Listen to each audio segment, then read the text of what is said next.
what we don't know is what's on the other side. We're holding on to this because this is the way it's always been, and because there's fear wrapped in change.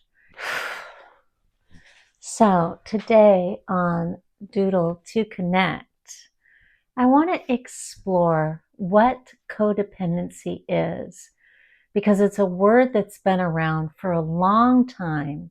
Melanie Beattie, kind of the queen of codependency information, states that a codependent person is someone that lets another person's behavior affect them so much that they become obsessed with trying to manage or control that behavior and that person. I mean, that's a lot to think about, right? But as we peel back the layers, maybe we'll see just how much we really are involved in other people's lives, and maybe that we don't need to be.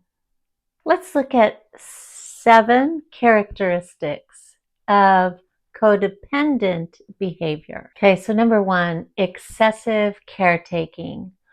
So I know I've been guilty of this too, especially being a parent, but now I'm the parent of adults. So when does that transition stop? Maybe that's another video. But excessive caretaking often happens at the neglect of the codependent's own needs. So this one I kind of find often comes from childhood patterns, and that is low self-esteem.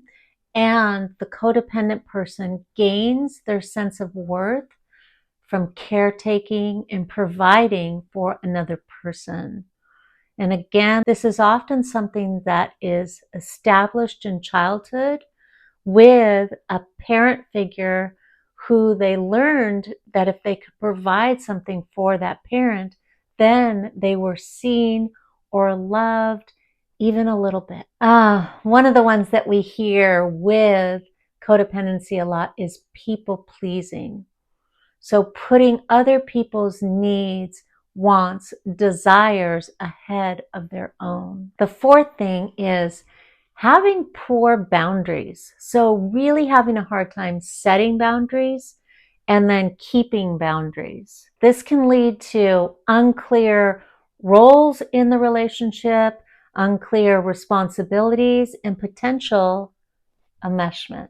A real big one is control issues, like a need to control a situation, often with a lot of anxiety or sympathetic arousal attached to it. This can lead to like frustration and resentment within the relationship. A fear of abandonment can also drive this codependency.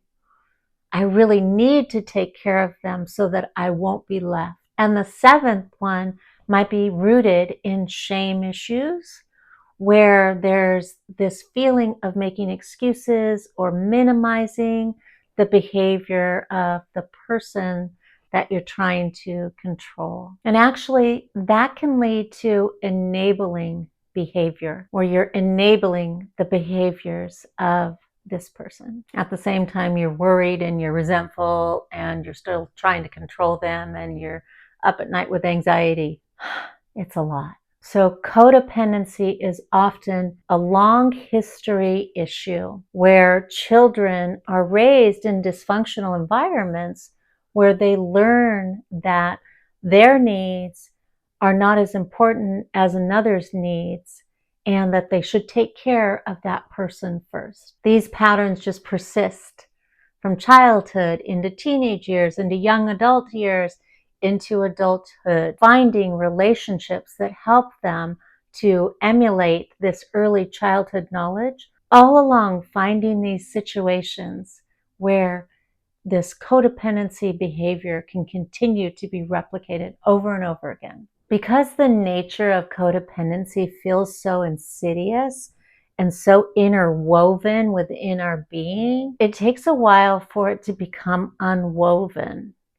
And that can happen with therapy. It can happen with coaching. I also like to bring in a lot of like loving kindness, where we can work on self-esteem issues and really start to build up the inner world so that they find that they're worth more than just taking care of someone else, and that their needs are important as well. But there's great anonymous groups too, like Codependence Anonymous, and you can seek those out through a Google search. What we don't know is what's on the other side.